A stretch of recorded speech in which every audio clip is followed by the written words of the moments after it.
Are we due for another crash into the end of June, or are markets going to rally? I'll tell you what I see in the charts in the next 2 minutes. Hi, I'm Doc Severson for ReadySetTrade. Welcome to today's Market Minute for Thursday, the 2nd of June.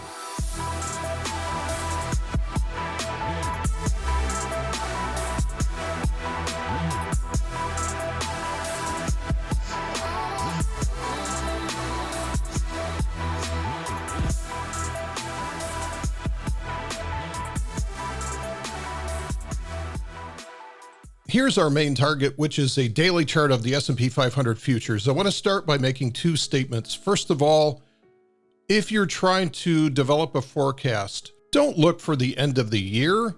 Let the pundits worry about those kind of things. It's really immaterial as far as what's happening today. So focus on your forecast for the next week or two. That's about as far out as we can really forecast in today's market. There are so many exogenous risks out there that can change the landscape of what the market is. It doesn't make sense for us to spend much time thinking out a month or 2 months or 6 months from now.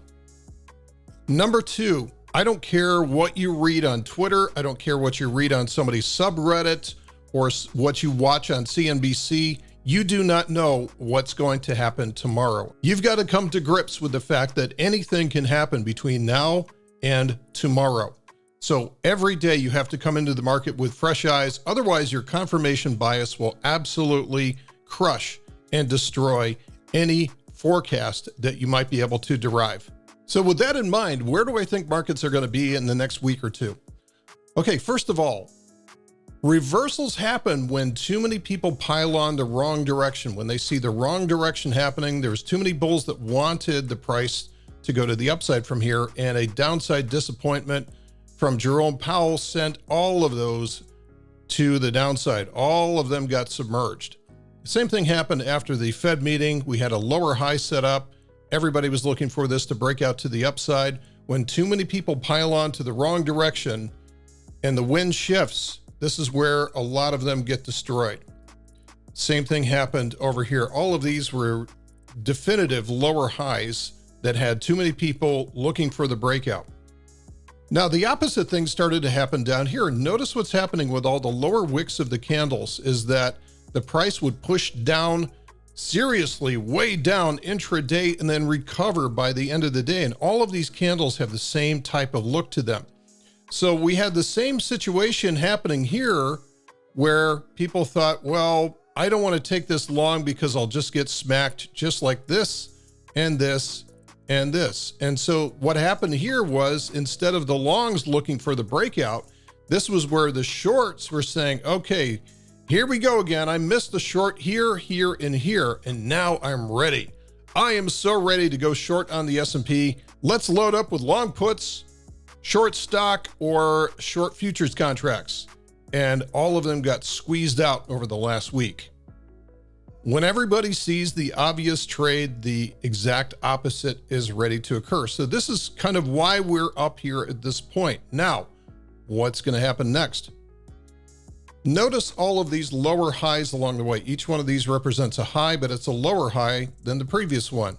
And now we went from a lower low to a higher high, which is much higher than the previous lower high. So it stands to reason that the next low, wherever that low is, whether it was put in yesterday or we're going to see that today or later on this week, it should be a higher low.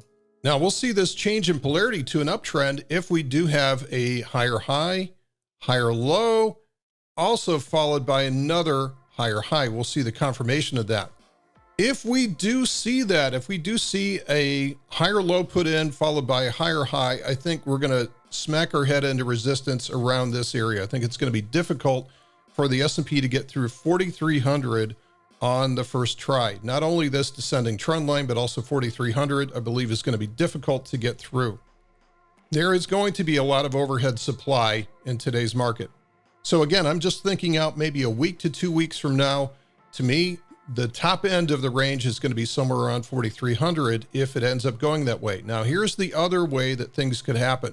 So we've already talked about the fact that we should put in, it's logical after putting in a higher high here to think that the next low would be some form of higher low.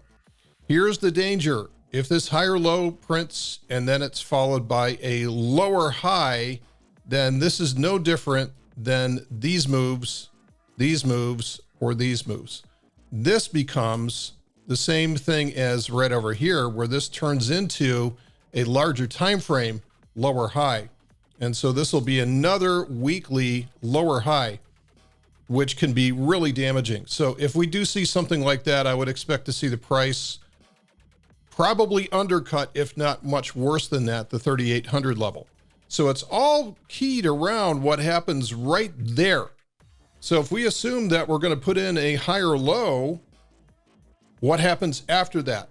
Does it either put in a lower high and roll over, or do we see it actually drive forward and put in a higher high, at which point I think 4,300 is probably going to be the limit for right now for the next week or two. So that's what I'm looking at. This is not trying to predict the future. This is not trying to have a bias to say, well, I know that the price is going to go higher from here, or I know it's going to go lower. Nobody knows if it's going to go higher or lower from here. You're using the actual price action to understand the polarity of what's happening with the price, and then you can act accordingly. So in other words, if we see this thing pile on past that high here at 4,200, that's all good. We can continue to pursue bullish strategies with a limited upside.